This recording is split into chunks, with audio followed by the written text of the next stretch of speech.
get started.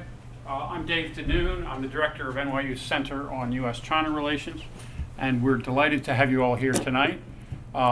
We are in for a real treat. I had a wonderful conversation last night with Professor Yang. He is an extremely versatile person, and I think you'll find that the range of his interests is really exceptional. He's going to talk tonight about some of the research he's doing on regulation in China, but he's a very broad-gauged person who can talk about economic policy. He can also talk about internal politics within China. So we're really delighted to have him. If you look at the program, you can see some of the recent books he's done. What's interesting about his career is that in addition to doing political science, where he was formally trained, he now does political economy, and he really formally links the two fields. So it's a big advantage to see someone who's as broad-gauged as he is. And I think you will find it's a real pleasure. Not only is he broad-gauged, not only does he do political economy, but he's a very candid person, and I think he'll answer your questions. So what I've asked him to do is to speak for, say, 20 to 30 minutes and give you an overview of the issues that he wants to raise, and then we'll have time for questions. So we do need to wrap up here by about 7:30. So we'll try to wrap up the questions by, say, 7:20. And then if you have individual questions that you want to raise with him, you can come up at that point. But try to formulate a question while he's speaking, and then we'll look forward to the discussion. Professor Yang. Thank you. Sure. Okay. It's really a great pleasure to be here. I've adapted my PPT actually a little more broadly because I thought, especially after last night's conversation, that there is broader interest, and of course I could we deal with some of the regulatory issues and so on, but at the same time I think there is actually greater interest in some of the broader issues. So I'll start fairly generally actually about Chinese politics and economy, and then we'll gradually engage in some sort of interesting conversation about what is happening in China, and of course the implications for the rest of the world. In fact, now I want to start with this. My favorite picture. This is the official stock picture, and of course we actually do have the chief correspondent from the Xinhua News Agency in New York here. So the other authors certainly release those pictures. Each time, every 5 years or so now, after the foremost leaders of China are chosen and formally announced, they are presented to the world at a news conference, and that's when they show up. And of course, it's a striking picture in many ways when we look at politics in any country, when we look at the national leaders, because you see those are the 7 top leaders. They dress alike on those occasions. They probably had the same tailor, and with one exception, they wear practically the same tie. But scholars have also been examining how they are presented. Right? They are presented in front of a picture that's also very interesting. So a picture of mountains, a mountain range, in fact, but no single peak. There are multiple peaks, in fact. Of course, there is the Great Wall. So it actually, you can read a lot into this picture. It's not simply just a chronicle of an event. It's really telling you a lot of things, actually. So sort of that truly this leadership is standing almost like rock solid or something like that, depending on how you want to interpret it. Or the other way some people have interpreted it is that there is no single peak. This is more like a collective leadership. And as we all know, in fact, that's not exactly the case at this point with the Chinese leadership. But the way it was, however, before the current leadership there were 9 leaders. And of course, for many years, China had a collective leadership with each member of the standing committee of the Politburo being responsible, being the chief leader over a particular policy arena, or actually a broad portfolio of issues ideology, law, and so on. So in that sense, it's a very interesting picture to take a look at. But I also want to show you, to get you engaged in looking at this particular picture. Again, it's a very striking picture, in fact, if you think about it. It simply shows the per capita GDP of China and India over time, and especially since 1960 or so. But most importantly, you can see there was hardly any difference between the two countries until around 1990 or so. So the big difference in per capita GDP between China and India has happened only since the early 1990s. But especially it has actually gone up much further for China after China joined the WTO around 2001. You don't need to be a statistician to see how there has been such a dramatic change. It's a really remarkable change, of course, in looking at those countries, in looking at their developments. And of course, you can read a lot into how, of course, when you have this rising income per capita for China, given the size of the country relative to India, why China has much more of a global footprint around the world actually today. For example, whether it's in terms of trade, in terms of foreign exchange reserves, of course it's a little lower now, it's 3.5 trillion US dollars compared to 4 trillion, but it's still the largest, certainly. And in contribution to global economic growth, in fact. This is also a very significant picture in the sense that it's really showing, especially since the 2000s, China has been such a major locomotive for global economic growth. Again, not a surprise here, and I simply want to remind us all of those basic facts. When we think about growth, when we think about economic development, however, it's not only about money. Money is important, but we use the money, we use the growth to generate other things. And one of the major indicators actually is life expectancy. Here, the story is also very interesting, as you can see. And I put here Japan, the United States, and China. And you can see China's longevity or life expectancy sort of per person has been rising since the 1960s, after the initial turmoil in the 1960s, and also during the around the famine. But by the late 1960s, it began to actually to grow. So a lot of the public health achievements in China actually builds on developments in the Mao era. In fact, this week's Nobel Prize for Medicine and Physiology actually also speaks to that, because the winner from China happens to have made the discovery in the 1970s. So there are a lot of developments happening. But more importantly, you can see this has continued. And of course, China is moving into in terms of life expectancy, China is moving into the ranks of the developed countries already in this case. Now, here is another of my favorite pictures, in fact, because most people don't tend to look at those kind of numbers in looking at a country. But I think it's a wonderful window to look at a country. Suicides. If you put together a figure or a table listing the countries with the highest suicide rates, many of the countries at the top of the table are generally actually formerly socialist economies or societies. China would have been there. But what's interesting is, with the rapid economic growth, with the developments in social transformation and so on, over the last decade also, the suicide rate in China has plummeted.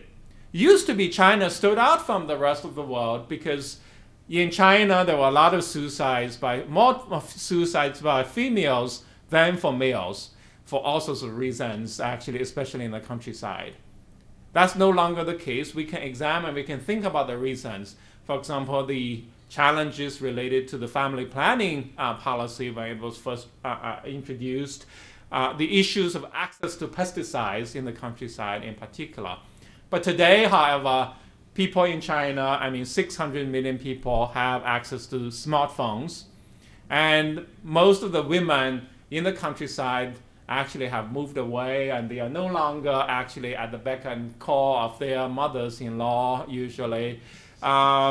and they have phones that they can talk with others. All of those are very significant, interesting factors to think about the connection between economic growth, social transformation, and how it relates to outcomes of life in many ways. And that's why I find this remarkably interesting. It shows the kind of changes that has happened in China, and the degree, the fact that, of course, you talk with many people in China, very often people complain about the challenges in life, but you really look at those kind of high indicators, it's very, those kind of sort of indicators is very interesting.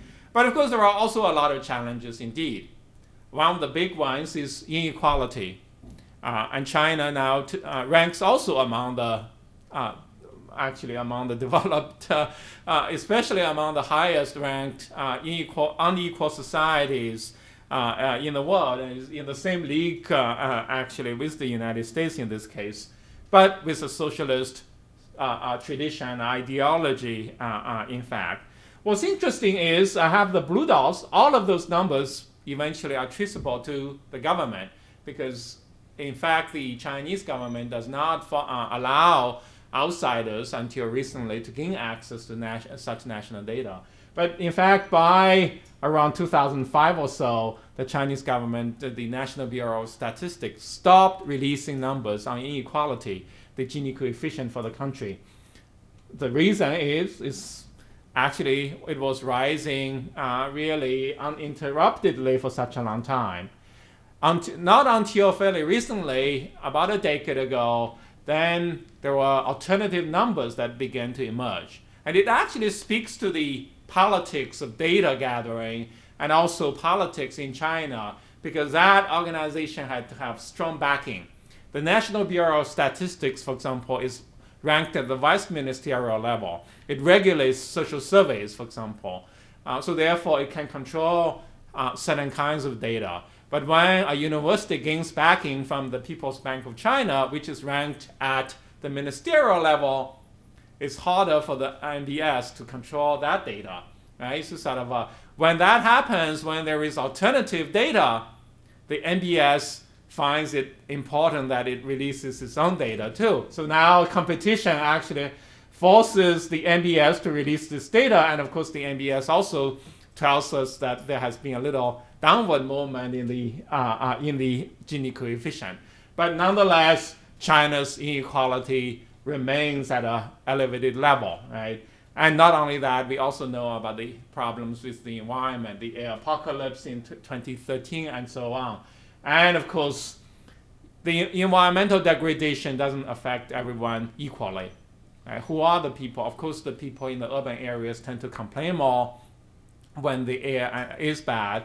But in fact, there was a very striking map put together some years back of the cancer villages around the country.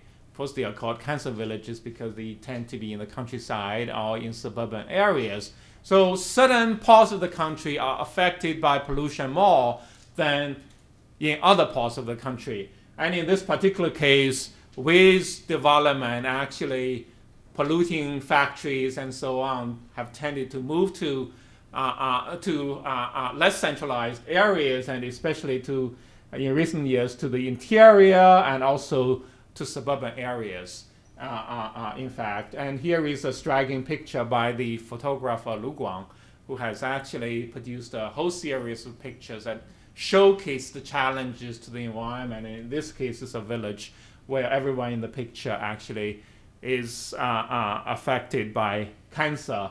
So in essence, it's a very striking picture, and is actually showcases the kind of challenges in that. At the same time, growth is Chinese growth is actually in many ways enabled by cheap labor, cheap land, and cheap regulation in many ways, or lax regulation. But over time, however, land prices have risen, especially in urban areas. Property prices have risen. But in fact, when we think about Chinese economic development, a lot can be related, can be spoken to in terms of rights. Property rights, rights to the air, and many related issues as well in that regard. Now, in the US, when we think about land or land takings, we refer to the Constitution. There is a taking clause that simply states that no property, private property, can be taken without fair and just compensation.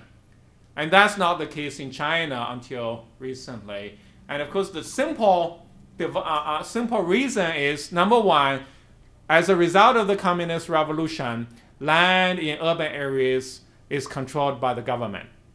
So private individuals, they may own apartments, but they really don't own the land. They own use rights to the land, typically for 70 years. But of course, because that parcel of land is actually taken over by the property developer for a few years, usually before the buildings are developed. So typically on the property certificate, the land use rights are only valid maybe for 65 years or so.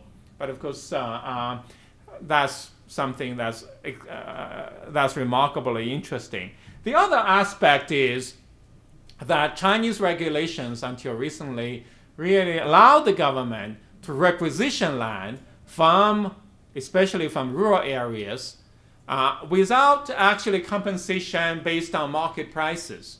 Essentially, farmers are compensated, or farming communities are compensated for the original purposes of the land. Usually farming, usually the crop values for a certain number of years. Of course, farmers sometimes also find ways to extract more compensation, for example, by planting a lot of fruit trees, but planting them next to each other so that you count the number of trees, there are a lot of trees, but still it's farmland. And it's just sort of they're not being compensated for the commercial value of the land. That actually speaks to two aspects. You all know how property development, infrastructure development has been so important. So by giving the government the monopoly to requisition land, China has been able to build and build and build much more rapidly, and certainly compared to India, where the cost may take a long time for something to go through the costs. In China, in contrast, so China was able, beginning in the early 1990s, has been able to build the world's largest highway network. And of course, railways also need land, and so on. And buildings go up like mushrooms sometimes, I guess, sort of, or bamboo shoots in many ways. But part of the reason is because of this monopoly that the government has in requisitioning land. The other aspect of this is that many of you actually have some sense of this. Because of the compensation scheme, it allows local governments to requisition land, and then they also learn to auction off the land use rights to the highest bidder using the market mechanism. That allows the local governments to generate a significant markup in the land prices. When that happens, the local governments not only can attract developers to build commercial developments or industrial enterprises so that they develop the economy, but it also allows the local governments to generate funds for infrastructure development, for example, and of course, very often to benefit their own friends and so on in the process, or themselves certainly. But of course, over time, it drives up the land prices, the property prices, and so on, and that has been happening in China. But the farmers are not sitting still. Right? They eventually realize, well, fairly quickly that they are not being fairly compensated. And of course, if you build commercial buildings, apartments, for example, you also face the challenge that you have to live with those communities that happen to be there or have been there for generations and perhaps for centuries in certain cases. So as a result, over time, increasingly, farming communities have launched protests against land requisitions at too low prices. As a result, there have been a lot of what are so-called mass incidents. In fact, as of 2010, 2011 or so, there was something like 500 mass incidents per day around China. Some are large, some are smaller, maybe just a few people, but usually it's significant. And also keep in mind that local authorities tend to be evaluated not just for economic development, they are also evaluated for preserving social stability. And therefore, farmers actually know, and farmers also play the game because they know local governments actually sort of are afraid of them staging a big, let's see, sort of protest or something like that, threatening to do so, making some sort of a big wave is useful in extracting more compensation from the developers, from the local governments as a result. So in fact, what's interesting is we shouldn't simply see the mass incidents as simply people being unhappy with the regime or something. It's actually a form not only of protest, but also a form of negotiation and in some ways of political participation. Because otherwise the system simply tell them, this is the money I give to you, so modest amount. But by protesting, they can extract more compensation, and of course, that's a good thing from their perspective. Until, of course, there are so many of these incidents, and the government really becomes very worried. The leadership worries about social stability. In recent months, in particular, with factories closing and so on, there have also been worker strikes against wage arrears and so on, in fact. So those are the kind of things, if you are the national leaders, you worry about, not only about the air you breathe, but about stability and so on in that. So until recently, by the time that President Xi Jinping became the president, China was experiencing the most rapid economic growth ever by a major country. Right? But the sentiment actually became decidedly uncertain. So here I quote from Yan Yanke, who maybe someday he'll win the Nobel Prize too for literature. And he wrote actually, this is from a Weibo post that he made in August 2011. He said, "I'm fearful, but don't know why and of what. This is the feeling in my heart and that of many others. The powerful are fearful, so are the powerless. Those who have jobs are fearful, so are the jobless. The poor are fearful, so are the rich. The elderly are fearful, so are the children.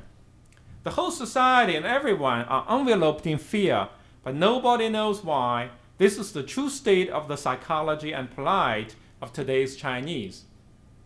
Now he's an eloquent writer. He's chronicled developments. By the way, he actually sort of cut his teeth in the army first. So there are a number of those writers who really loved to write in the army, and then eventually they became civilians and so on, in fact. Maybe he was more referring to the uncertainty rather than fear. But when we think about it, 2011 was the year of the height of the China model, when the Chinese economy basically survived the global recession as if it didn't happen. And there were massive investments, growth in property prices, everywhere was booming. And yet he captured actually sort of the sentiments of many people. And it turned out a few months later, he lost his property in Beijing because he was forced to relocate. Of course, he was offered some compensation, but he didn't want to move. He had to move. It turned out actually so it's a very interesting situation because the rapid growth also generates quite a bit of uncertainty. So it's in this context, enter President Xi Jinping as the new General Secretary of the Communist Party, and of course as president, as leader of the military, and so on in there. Now to the left, I have also included a artistic rendition of Chinese leaders. You can see it's a very striking picture as well, because we know some leaders are shorter than others and all that, and you can see their height is arrayed by how recently they have served. Mao is very tall, Deng is there, of course the Ahmed Hua Guofeng, who just disappears from the picture, which is also very interesting, and Jiang, and so is Hu. We do know now, following a lot of the recent developments, that President Hu Jintao really didn't control much for quite a few years, including the fact that he didn't seem to have full control of the military, certainly. So it's in that context that President Xi Jinping became the top leader in China. This is the picture, of course, that we do know in this. and how, of course, today this would be the picture of Xi, because he looms so large in the Chinese system, right? So sort of a lot has happened over the last 2 or 3 years, in fact. So in this case, I just simply want to offer a brief overview of some of the changes that he has wrought. And the number one thing that he has been concerned about as General Secretary of the Communist Party is to discipline the military, and also the party. In fact, meant to say the party and the military in this case, in launching a major campaign to promote clean government style, to deal with corruption in the military and the party, and so on. So there are a series of regulations on official behavior, and they have launched a mass line campaign asking officials to engage in criticism and self-criticism and so on, while at the same time continuing to crack down on dissent and so on. So this is essentially a very politically pragmatic move. On the one hand, you realize there was corruption, there were a lot of problems that people were unhappy about.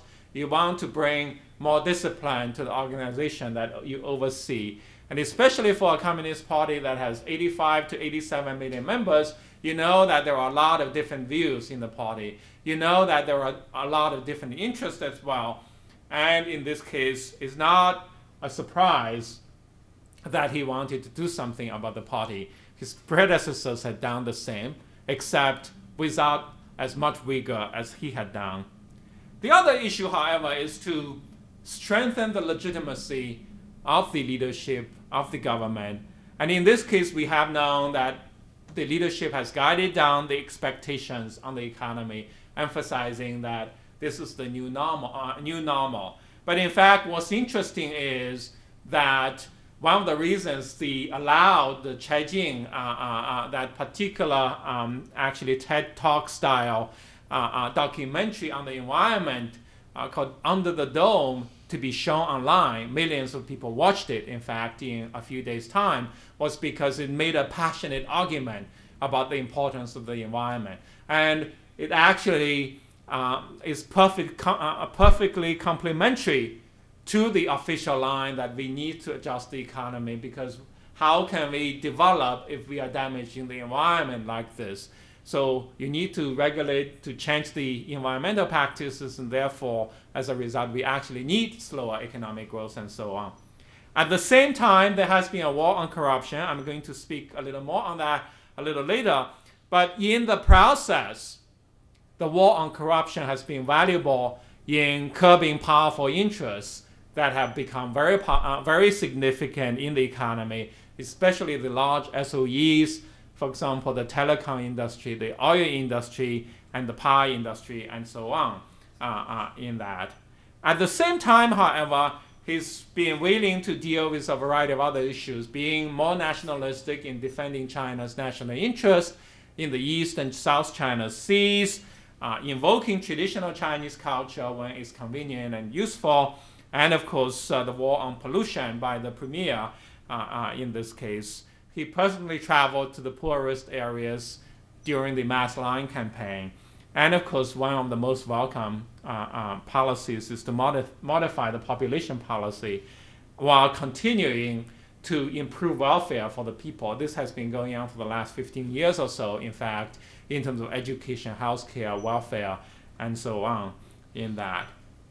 Now, one of the advices he had received is really you need to travel to the military.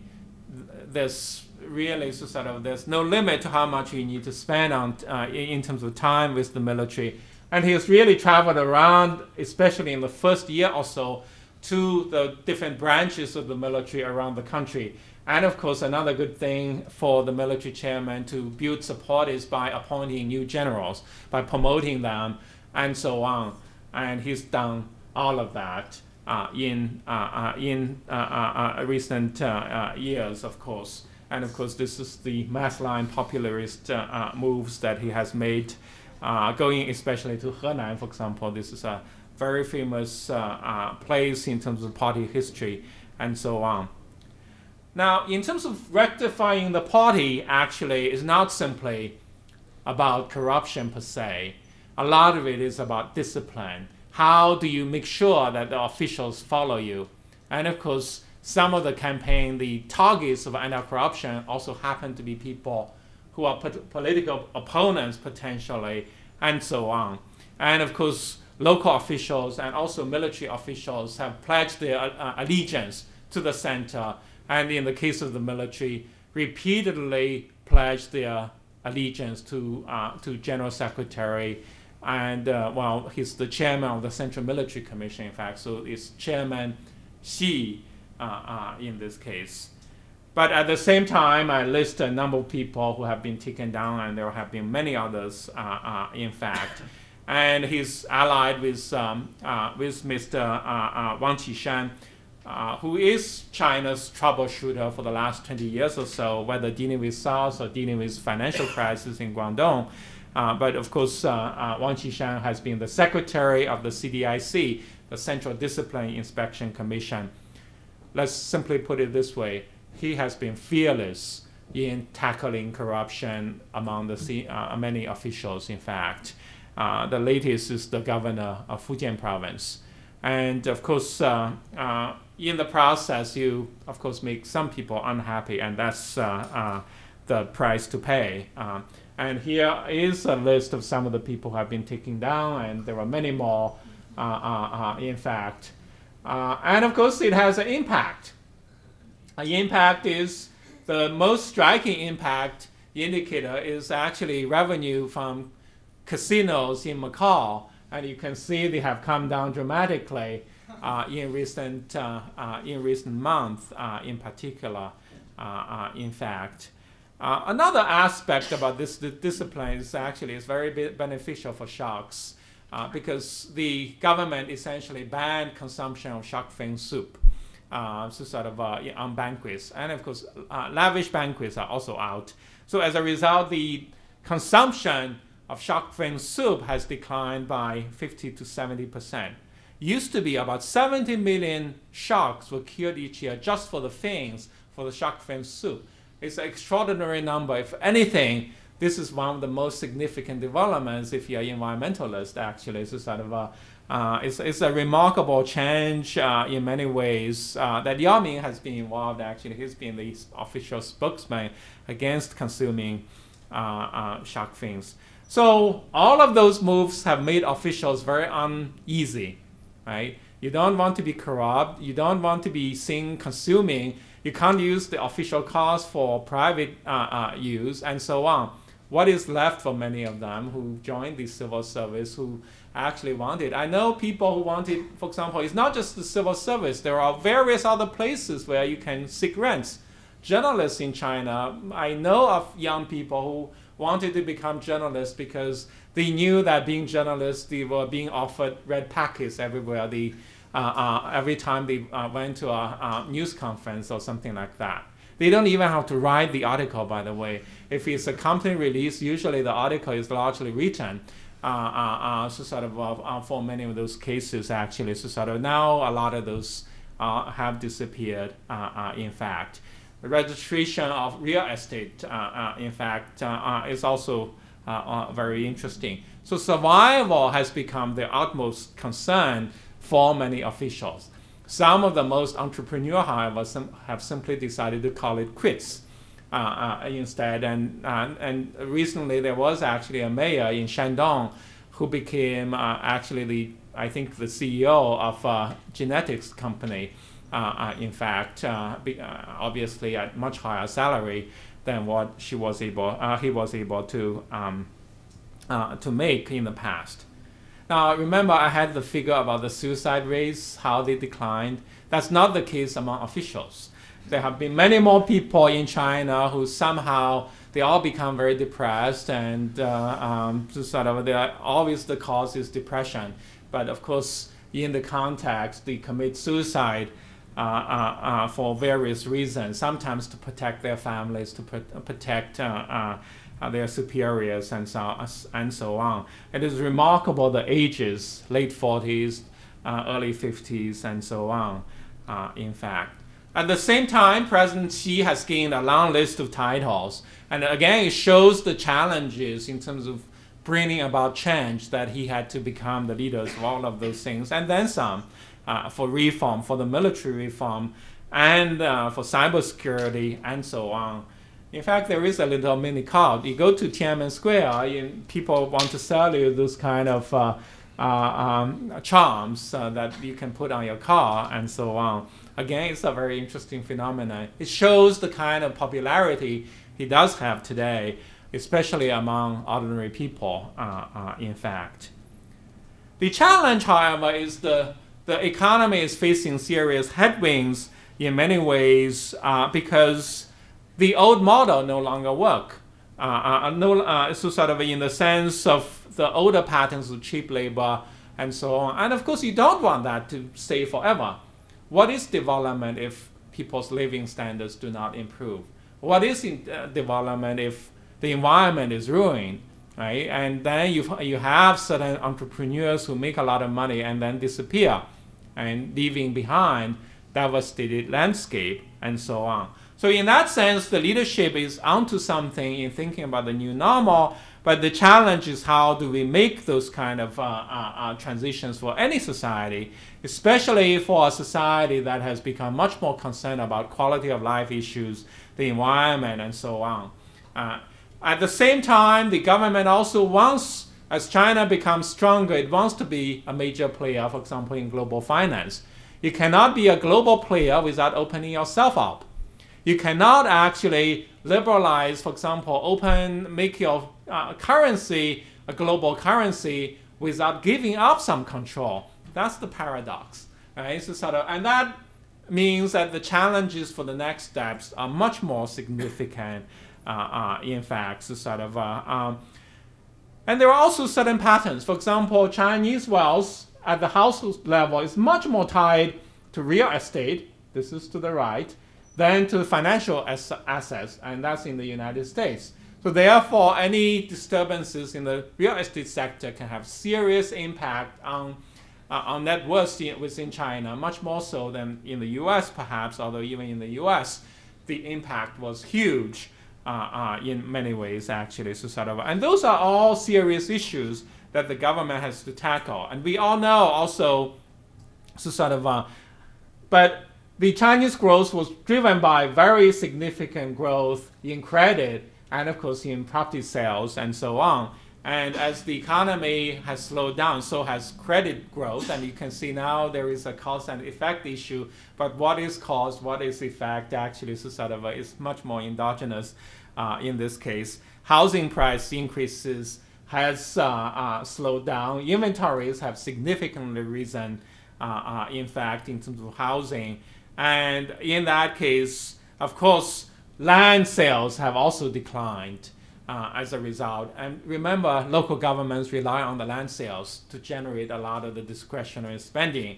And there goes their discretion, essentially. In fact, some of the local governments have to borrow money to pay wages today. So essentially, here is one from the economist simply saying all systems slow, whether it's investment or property sales or industrial production and so on. And that's the challenge in this regard. The PMI has been in the doldrums for more than 3 years now, actually, it's in this case. So it's a very significant challenge to manage to, in fact, but at the same time, the economy, when you think about the local governments, you think about the state-owned enterprises and so on, they have borrowed very seriously. The state sector is more leveraged in terms of debts than the private enterprises. And as a result, actually, the ability to make new investments is much more constrained today. You cannot do the kind of stimulus as you did in 2008 and 2009. So therefore, what do, right? So you try to rebalance some of those issues, in fact, but it's very challenging in this regard. As a result, the official target for growth has come down, and we all know that. But at the same time, the government is promoting structural change. I don't. I think I should try to speed up a little bit, actually. But certainly, in terms of consumption, for example, here we see the investment numbers, and of course, the investments continues to be significant. But consumption, in fact, has slightly gained a little bit in the last few years, so sort of to 51%.